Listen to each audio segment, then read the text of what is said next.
দেখো সজনা ডাঁটা, দেখো সজনা ডাঁটা ভাজি আমি, এটা একটু হালকা করে ভেজে নেব, সব কটাই হালকা করে ভেজে নেব। দেখো আলুটা ভেজে নিচ্ছি, আলু ভাজতে দিয়েছি, আলুটা ভেজে নিই। দেখো আলুটা আমার ভাজা হয়ে গেছে, এবার তুলে নেব। দেখো কড়াইয়ে তেল দিয়েছি, তেল দিয়ে কালো জিরে আর কাঁচা লঙ্কা দুটো দিয়ে দিয়েছি, তোমরা যে যেমন ঝাল খাবে দিয়ে নেবে। দিয়ে একটা পেঁয়াজ কেটে দিয়েছি, দিয়ে ঝিঙাটা দিয়ে এবার ঝিঙাটা ভাজা ভাজা করব। আর এখানে দেখো আলু আর সজনা ডাঁটা ভেজে নিয়েছি। দেখো পোস্ত আর কাঁচা লঙ্কার পোস্ত পেস্ট করে নিয়েছি। ঢেকে রাখি।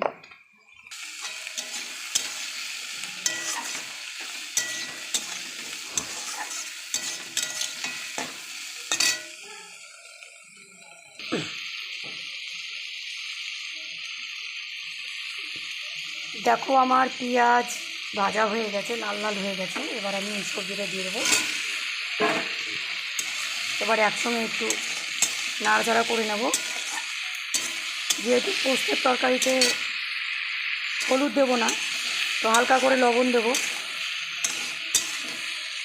দেখতে থাকো তোমরা। দেখো একটু হালকা করে লবণ দিয়ে দিলাম, একটা টমেটো কেটে দিয়ে দিলাম। এবার একটু চাপা দিয়ে রাখবো। দেখো পোস্ত বাটাটা দিয়ে দিলাম, এবার একটু নাড়াচাড়া করে নিই।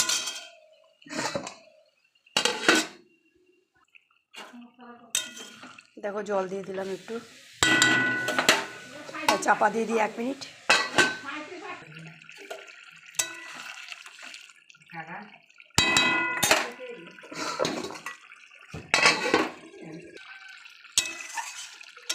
দেখো সজনা ডাঁটা, আলু, ঝিঙে দিয়ে আমার পোস্ত রেসিপিটা হয়ে গেল। তো গ্যাসটা অফ করে দেবো আমি। দেখো আমার রেসিপিটা এখানেই শেষ করলাম।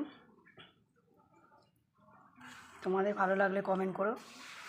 Bye bye.